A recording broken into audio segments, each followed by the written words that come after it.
மாயே விஷ்ணுமயே மாயா மாயா விஷ்ணு மாயா.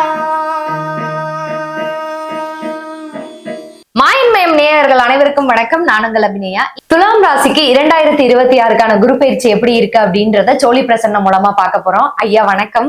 வணக்கம் ஐயா, இந்த துலாம் ராசிக்காரங்களுக்கு இந்த 2026 குரு பயிற்சி எப்படி இருக்க போகுதுன்றதை தாண்டி நிறைய பேருக்கு பிடிச்ச வேலை கிடைக்கல, வேலை பறி போயிருச்சு. இப்ப நிறைய பேர் நீங்க பாத்தீங்க அப்படின்னா அப்ராட் கண்ட்ரீஸ்ல இங்க இருந்து நிறைய பேர் வேலை பார்த்துட்டு இருந்தாங்க. அங்க நடக்கிற சில சூழ்நிலைகளால சொந்த வேலை இழந்துட்டு இங்க இருக்கப்ப இங்க பிடிச்ச மாதிரியான வேலைகள் எதுவுமே கிடைக்கல, இன்னும் இந்த மாதிரி நான் தவிச்சுக்கிட்டு இருக்கேன் அப்படின்னு நிறைய பேர் இப்ப பாத்துட்டு இருக்காங்க.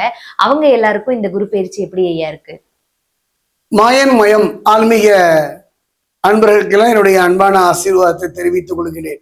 மாயன் மயம் உங்கள் நலன் பொருட்டு தானே இறையருளாலும் குருவருளாலும் மாயன் மயல்ல தொடர்ந்து பேசி வருகிறேன். அந்த வகையில் பார்க்கும் பொழுது மாயன் மயனை நீங்க தொடர்ந்து சப்ஸ்கிரைப் பண்ணி ஆதரவு தருவீங்கிற ஒரு நம்பிக்கை எனக்கு உண்டு. மனித வாழ்வை பொறுத்த வரைக்கும் ஒரு சலனம் மிக்கது, எளிதில் உணர்ச்சி வசப்படக்கூடியது, அதாவது இன்பமோ துன்பமோ தாங்கிக் கொள்ள மனம் இல்லாதது. அப்படிப்பட்ட ஒரு சூழ்நிலையில இந்த வாழ்க்கையை பொறுத்த வரைக்கும் ஒரு போராட்டம் நிறைந்தது தானே. அதில் வெற்றி பெறுவதோ அதில் மூழ்கி போவதோ சிலருடைய வாழ்வில் நடந்து விடுகின்றது. அப்படிப்பட்ட காலகட்டத்தில் இந்த மனம் இறைவனை நாடும், இறைவன் சார்ந்த ஜோதிடத்தை நாடும். அதிலும் சோழி பிரசன்னம் உள்ளதை உள்ளபடி சொல்கின்ற ஒரு அற்புதமான ஒரு கலை தானே.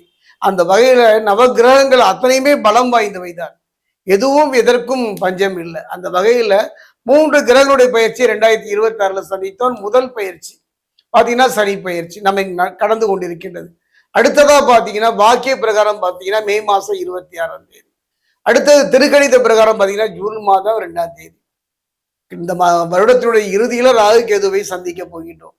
ஒரு மனிதனுடைய வாழ்க்கையில முன்னும் பின்னும் ஒரு அச்சம் கலந்த ஒரு பயிற்சி தானே. ஆனால் இப்ப இருக்கக்கூடிய இந்த குரு பயிற்சி நம்பிக்கையோடு பார்க்கக்கூடிய பயிற்சி. கடலில் தத்தளிப்பவனுக்கு ஒரு கலங்கரை விளக்கம் தெரிவது போல ஒரு அருமையான நிகழ்வு தானே. அது எவ்வாறு இருக்கும் என்பதை தானே இப்ப நம்ம பார்க்க போறோம். அந்த வகையில 2026 பொறுத்த வரைக்கும் துலாம் ராசியை பொறுத்து எவ்வாறு இருக்கும், குருவினுடைய இருப்பை மட்டும் வைத்துமே நான் பயிற்சியை மட்டுமே வைத்து சொல்லுவது இல்லை. சனி பகவான், ஏன்னா பார்ப்பதும் கொடுப்பதும் குருவாக இருந்தாலும் கூட சனி பகவானை பொறுத்த வரைக்கும் இவன் கொடுப்பதை இவன் தடுப்பான், இவன் தடுத்து விட்டால் எவனால் கொடுக்க முடியும் என்ற வார்த்தை இவன் மூலம் மெய்ப்படுகின்றது. பார்ப்போம். அந்த வகையில் பார்க்கும் பொழுது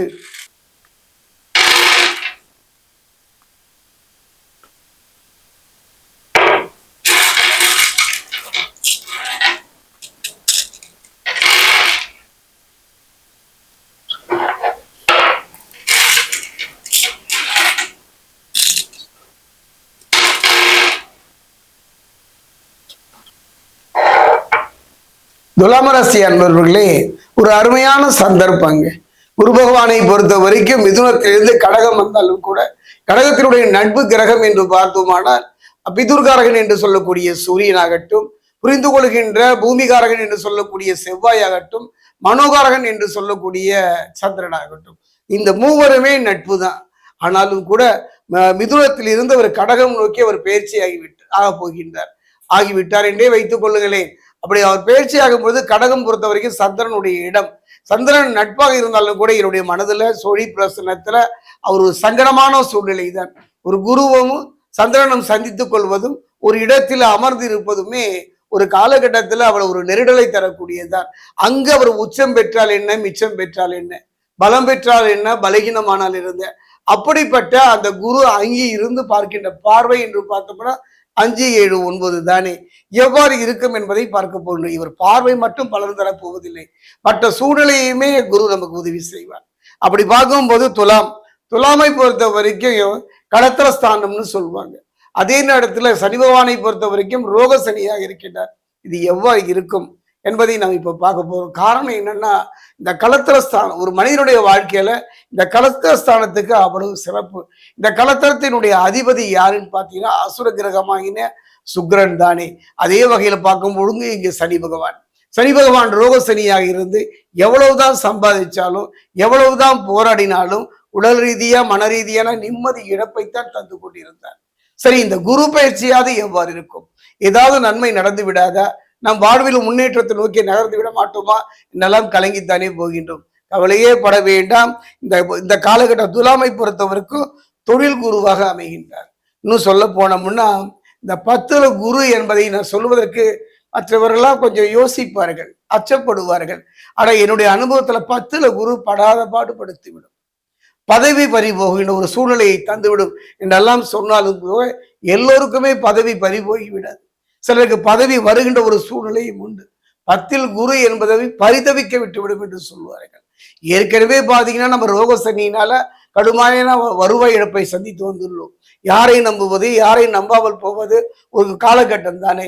இந்த 10ல குரு, நான் திரும்பவும் சொல்றேங்க, 10ல் குரு என்பதை எந்த ஜோதிடராலுமே தைரியமாக சொல்லிவிட முடியாது. ஏன்னா மனிதனே கலங்கி போய் தானே, கண்ணீரோடு தானே, நிம்மதியோடு ஒரு நிலை கிடைக்காதா என்று தானே ஜோதிடத்தை கேட்கின்றான், பார்க்கின்றான். அவனுக்கு மேலும் பதறுகின்ற மாதிரி, மன வருத்தப்படுகிற மாதிரி சொல்ல முடியாது அல்லவா? அந்த வகையில இந்த 10ல குரு எவ்வாறு இருப்பதை இப்ப நான் சொல்ல போறேன். ஐயா, இப்ப பார்த்தோம் அப்படின்னா நிறைய பேருக்கு வந்து அரசு வேலை கிடைக்கணும் அப்படின்னு நிறைய பேர் எக்ஸாம் எழுதிட்டு இருக்காங்க. நிறைய பேர் வந்து பாஸ் ஆறாங்க. அதுக்கு அடுத்த தகுதி தேர்வு அப்படின்னு வர்றப்ப அதுல அவங்களால பாஸ் ஆக முடியல. படிச்சுட்டு இருக்காங்க, பாஸ் ஆகுறாங்க தகுதி தேர்வுல. இந்த மாதிரி ஒரு தேர்வு எழுதி எழுதி ஃபெயில் ஆகுறாங்கல்ல. சோ அவங்க இந்த துலாம் ராசிக்கு இந்த வருஷம் எப்படி ஐயா இருக்கு? பாஸ் ஆவாங்களா? கவர்மெண்ட் ஜாப் கிடைக்குமா ஐயா? ஒரு அருமையான எதிர்பார்ப்பு தானே. ஒவ்வொரு மனித புருஷ லட்சணம், அரசு வேலை புருஷ லட்சணம். வார்த்தையை பாருங்களேன். ஒரு மனிதன அரசு வேலை கிடைத்து விட்டாலே எளிதில் எல்லாமே கிடைச்சிடும். நல்ல பெண் கிடைக்கும், நல்ல சொத்து பந்தம் கிடைக்கும், வசதி வாய்ப்புகள் வரும். அரசு துறையில ஒரு மரியாதை, கூடுதலான ஒரு மரியாதையும் கிடைக்கும். ஆக அத்தனையும் காரணம் நிரந்தரமான ஒரு வருமானம். என்னதான் நீங்க சொந்த தொழில பல கோடி ரூபாய் சம்பாதித்தாலும் கூட சற்று உற்று நோக்கப்படும். அந்த வகையில் பார்க்கும் பொழுது இந்த காலகட்டத்துல நான் சொல்வதை மட்டும் கொஞ்சம் கவனமா கேளு. இருப்பதை விட்டு பறக்க ஆசைப்படக்கூடாது. இருப்பதை, அதாவது ஒரு சொல்வார்கள், மேல் சட்டைக்கு கனவு காணும் பொழுது கீழ் சட்டையை இழந்து விடுவதைத்தான் பார்க்கின்றோம். அந்த வகையில பார்க்கும்போது 10ல் குரு பதவி பறிவு. அதனால கவனமா இருக்கணும். குறிப்பா அரசு துறையிலும் சரி, பொதுத்துறையிலும் சரி, இந்த ராசியில் இருக்கக்கூடிய ஆண் பெண் இருபாலருமே மிக மிக கவனமாக இருப்பதைத்தான் இது காட்டுகின்றது. காரணம் என்னன்னா, இந்த நிலையை அடைவதற்கு எவ்வளவு போராடி இருப்பீங்க, எத்தனை விதமான ஒரு நிலையை கடந்து வந்திருப்பீர்கள். மிக கவனமாக இருப்பதைத்தான் இந்த குரு 10ல் குரு உங்களுக்கு வெளிப்படுத்துகின்றார். அதே நேரம் பார்த்தீங்கன்னா சனி பகவானை பொறுத்த வரைக்கும் ரோக சனியாக இருப்பதனால சுவரை வைத்தே சித்திரம் வரைய வேண்டும் என்பதை போல உடல் நலத்துல கொஞ்சம் கவனமா இருந்துட்டாலே போகும். அந்த வகையில் பார்க்கும் பொழுது ஒரு நல்ல மாற்றமும் ஒரு நல்ல முன்னேற்றமும் கையில் வந்தாலும் கூட தக்க வைத்துக் கொள்ள வேண்டும். அதாவது சொல்வார்கள் அல்லவா, மனித வாழ்வை பொறுத்த வரைக்கும் பெறுவது பெருமத்தல்ல. இன்னைக்கு கிராமத்துல பாத்தீங்கன்னா அரிசியை அளந்து போடும்போது மாகாணி படியில 2 அரிசியை திரும்பவும் எடுத்துக் கொள்வார்கள். சேமிப்பு. இந்த காலகட்டத்துல நீங்க கவனமா இருக்கணும். காரணம் என்ன, உடல் ரீதியான மன ரீதியான சில இழப்புகளை பதவி ரீதியாக சந்திக்கின்ற ஒரு சூழ்நிலையை நீங்கள் இருப்பீர்கள். அதே நேரத்துல பார்த்தீங்கன்னா இந்த காலகட்டத்துல யாரை நம்புவது, யாரை நம்பாமல் போவது என்ற ஒரு நிலையும் ஏற்படும். கவனமாக இருந்து விட்டாலே இந்த அருமையான ஒரு சந்தர்ப்பம் தான். குருவை 10ல் குரு பறித்து விடுவார் என்பதெல்லாம் விட இருப்பதை தக்க வைத்துக் கொள்வதற்கான ஒரு நல்ல வாய்ப்பை வழங்குவார் என்றுதான் நான் நினைக்கிறேன். ஐயா, இப்ப பார்த்தோம் அப்படின்னா துலாம் ராசியில வந்து அரசு வேலை இல்ல வந்து வேலை கிடைக்கிறதுக்கு அப்படின்னு கேட்டுட்டேன். அதுக்கப்புறம் முக்கியமா பார்த்தோம் அப்படின்னா உத்தியோகம், புருஷ லட்சணம். இந்த உத்தியோகம் எப்படி இருக்க போகுது அப்படின்றத பத்தி பேசிட்டோம். ஆனா இந்த திருமணம் அப்படின்றதுல தொடர்ந்து தடைகள் ஏற்பட்டு கொண்டே இருக்குது. சோ அந்த தடைகள் நீங்கி இந்த வருஷமாவது அவங்களுக்கு திருமணம் நடக்குமா ஐயா? சனி பகவானை பொறுத்த வரைக்கும் ரோக சனியாக இருந்தாலும் கூட கவலையே பட வேண்டாம். நல்ல யோக பலனை தரக்கூடியவர். ஒருவர் கைவிட்டாலும் இன்னொருவர் தூக்கி விடுகிற நிலையைத்தானே கடந்த காலங்களில் துலாம் ராசி சந்தித்து வந்துள்ளது. அந்த வகையில் பார்க்கும் பொழுது தேவகுரு கைவிட்டாலும் கூட அசுரகுரு அற்புதமான யோக பலனை தரப்போகின்றார். கணவன் மனைவி பிள்ளைகள் மத்தியிலிருந்து வந்த மனக்கசப்பு, ஒருவர் புரிந்து கொள்ளாத தன்மை, அந்த நிலை மாறும். ஒருவர் புரிந்து கொண்டு அந்யோன்யம் ஏற்படக்கூடிய அற்புதமான ஒரு நிலை மாறும்.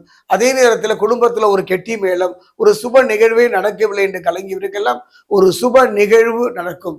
முற்றிலும் கவனமாக, நிதானமாக, பதட்டப்படாமல் எந்த பிரச்சனையும் எதிர்கொள்ளக்கூடிய ஒரு மனோதிடத்தை நீங்களே வளர்த்து கொள்ள வேண்டும். நீங்க தான். உங்களுக்கு நமக்கு யாரு தர போறா? நம்ம ஒரு கவலைன்னு போய் யார் தோல்ல சாய முடியும்? ஒரு காலகட்டத்துல கவலை என்றால் கணவன் மனைவியையும், மனைவி கணவனையும், அப்பா பிள்ளைகளையும், பிள்ளை அப்பாக்களையும் ஆறுதல் சொன்ன காலம் போய் எனக்கு என்ன என்று நகர்கின்ற ஒரு காலம் அல்லவா. ஆக தானே கீழே விழுந்தாலும் கையுண்டு எழுந்திருக்கின்ற ஒரு மனோதிடம், அந்த மனோதிடத்தை மட்டும் வளர்த்துக் கொள்வீர்களானால் அற்புதமான யோக பலனை தரும். நான் சொன்னேன் அல்லவா, சனி ஒரு பக்கம், குரு ஒரு பக்கம் சற்று பயமுறுத்தினாலும் கூட புரிந்து கொள்கின்ற காரகத்தன்மை உடையவன், இரத்தகாரகன், அது மட்டும் கிடையாது பூமிகாரகன் என்று சொல்லக்கூடிய அருமையான ஒரு கிரகம் செவ்வாய். அரசு துறை, ஒரு மனிதன் அரசு துறையில, அதுவும் தீயணைப்பு துறை, காவல்துறை, நீதித்துறை போன்ற துறைகளை வெற்றியை அடைய வேண்டுமானால், நல்ல பதவியை அடைய வேண்டுமானால், அரசு துறையில் ஆதாயம் பெறணும் அப்படின்னா செவ்வாய் இந்த வருடம் முழுவதும் உங்களுக்கு துணை இருக்கின்றார். கவலையே பட வேண்டாம். ஐயா, இப்ப பார்த்தோம் அப்படின்னா அடுத்து நான் கேட்க போறது வந்து பரிகாரம். இப்ப நான் கேட்ட கேள்விகள் எதுக்குமே சம்பந்தமே இல்லாம ஒரு பரிகாரம் கேட்க போறேன். இந்த துலாம் ராசிக்காரங்க வந்து வெற்றி அடைகிறதுக்கு இப்ப தொழிலா இருக்கட்டும், வேலையா இருக்கட்டும், இல்ல வந்து அவங்களுக்கு பிடிச்ச ஒரு பொண்ணை திருமணம் பண்ணிக்கிறதா இருக்கட்டும், இப்படி வெற்றி அடைகிறதுக்கு அவங்க எந்த தெய்வத்தை வழிபட்டா நல்லா இருக்கும் ஐயா? அருமையான ஒரு கேள்விங்க. அதாவது இந்து மதத்தை பொறுத்த வரைக்கும் இது மதம் அல்ல, ஒரு அற்புதமான ஒரு வழி என்றுதான் சொல்லுவேன். இத்தனை கடவுள்களா, இத்தனை பரிகாரங்களா, இத்தனை ஆலயங்களா என்று அங்காளைத்து போய்விட வேண்டாம். ஒரு மனிதன் அவனே ஒருவனுக்கு ஒருத்திக்கு கணவனாக இருக்கின்றான், அவனே பாத்தீங்கன்னா தந்தையாக இருக்கின்றான், அவனே மாமனாக இருக்கின்றான், மைத்துனனாக இருக்கின்றான், சகோதரனாக இருக்கின்றான். அவன் ஒருவன் தானே. அந்த உறவு தாங்க இந்து தர்மம். அந்த வகையில் பார்க்கும்போது 1000 தெய்வங்கள் இங்கு உண்டு என்றாலும் கூட ஒவ்வொரு தேவதைக்கும் ஒரு இனிப்பு தானே. அந்த இனிப்பு தானே மைசூர் பாக்கு, அந்த இனிப்பு தானே லட்டு, அந்த இனிப்பு தானே சாக்லேட்டு, அந்த இனிப்பு தானே ஐஸ்கிரீம். ஆனா இனிப்பு ஒன்றுதான், வடிவங்கள் மாறுபட்டாலும் கூட தன்மை ஒன்றுதானே. அந்த வகையில் பொறுத்த வரைக்கும் 1000 தெய்வங்கள் இருந்தாலும் கூட இன்றைய காலகட்டத்தில் ஒரு ரகசியம் சொல்லுகின்றேன். இது என்னுடைய அனுபவம் தாங்க வாழ்க்கை. அதாவது திருச்சி மலைக்கோட்டை, அந்த மலைக்கோட்டைக்கு பக்கத்துல பாத்தீங்கன்னா ஒரு பெரிய தெப்பக்குளம் இருக்கும். அந்த தெப்பகுளத்தினுடைய மூலையில பாத்தீங்கன்னா ஒரு தேவதை, உக்கிரமான தேவதை, நொண்டி கருப்பு என்று சொல்வார்கள். நொண்டி கருப்பு, அதாவது ஒண்டி கருப்பு தான் காலகட்டத்துல நொண்டி கருப்பாக மாறியது. அந்த தேவதையினுடைய வழிபாடு அற்புதமான யோக பலனை தரும். ஒருவன் பள்ளி படிப்புக்காக கல்லூரி படிப்பாக சேர்கின்றான் திருச்சியிலேயே, அன்றாட போராட்டம், எப்படா பணம் வரும் அப்ப தந்தையிடம் இருந்து என்றெல்லாம் அவன் கலங்கி போய் நின்றான். ஒவ்வொரு உயர்ந்த கார்ல போகும்போதும், ஒரு உயர்ந்த கடைகளை பார்க்கும் பொழுதும் அவனுக்கு இதெல்லாம் நமக்கு கிடைக்குமா, நெருங்க முடியுமா என்றெல்லாம் யோசித்திருக்கிறான். அவன் கலங்கி நிற்கும் பொழுதெல்லாம் அந்த ஆலயம் அவனுக்கு தெரிந்தது அதுதானே. எல்லா ஆலயங்களிலும் சென்று இறைவனை பார்க்க முடியுமா? தரிசன கட்டணம் தானே. அந்த ஆலயத்து அந்த தெப்பக்கொலையில ஒரு டீ குடிச்சிட்டு அந்த மதில் சுவர் மீது உட்கார்ந்து கொள்வான். அவன் பார்வைக்கு நேராக தருவது ஒரு சின்ன கோவிலுங்க. மூர்த்தி சிறியதாயினும் கீர்த்தி பெரியதுங்க. இந்த பெருமாளுடைய அடிக்கடி அவன் முறையிடுவான், எத்தனையோ முறையிடுவான். அப்படிப்பட்ட ஒரு சூழ்நிலையில அவன் உயர்ந்து உன்னதமான நிலையை அடைந்தான். நான் அவனுக்கு அந்த ஆலயம் அடிக்கடி செல்லுகின்ற பழக்கம் எனக்கு உண்டு. அங்கு ஒரு முறை நின்ற பொழுது விலை உயர்ந்த கார் அந்த சந்துக்குள்ள வர முடியல, ஓரமாக நிறுத்திட்டு நடந்து வந்து நின்றான். நின்று பார்த்து அந்த ஆலயத்தினுடைய அந்த இறைவனை பார்க்கும் பொழுது கண்களில் இருந்து கலகலகலகல என்று கண்ணீர். நான் பார்த்தேன், ஏதோ வேதனை போல் இருக்கின்றது என்று. அப்பொழுது அவர் என்னையும் பார்த்தார், நான் அவரையும் பார்த்தேன். இங்கு அடிக்கடி வருவீர்களா என்றால் வருவேன், வந்து வழிபட்டிருக்கேன். நான் இப்படி இருந்தேன், இப்படி இருக்கின்றேன். இப்படிப்பட்ட ஒரு சூழ்நிலை தாங்க. 10 பதவி பறிபோகும் என்று சொல்கின்றார்கள் அல்லவா. அரசு துறையா இருந்தாலும் பொதுத்துறையெல்லாம் இருந்தாலும் தன் பதவிக்கு ஏதோ ஒரு சூழ்நிலையில ஒரு பயம் கலந்த அடி வயிற்றுல ஒரு அச்சம் ஏற்படுமாயிரும். ஒரு முறை இந்த திருச்சியில தெப்பக்குளத்துக்கு அருகில் இருக்கக்கூடிய இந்த நொண்டி கருப்பணசாமியை சென்று வழிபடுவது ஆண் இருபாலருக்கும் தக்க வைத்துக் கொள்ள ஒரு நல்ல துணையாக அமையும். ஐயா, இப்ப பார்த்தோம் அப்படின்னா துலாம் ராசிக்கு அவங்க ஒரு தேர்வுலையா இருக்கட்டும் சரி, வேலையிலயா இருக்கட்டும் சரி, இல்ல திருமணம் நடைபெறதா இருக்கட்டும் சரி, இது எல்லாத்தையும் தாண்டி ஒரு பரிகாரம், அவங்க வாழ்க்கையில வெற்றி பெறதுக்கு என்ன பரிகாரம் பண்ணணும், எந்த தெய்வத்தை வழிபடணும் அப்படின்றத ரொம்ப அழகா சொல்லியிருக்கீங்க. ரொம்ப நன்றி ஐயா.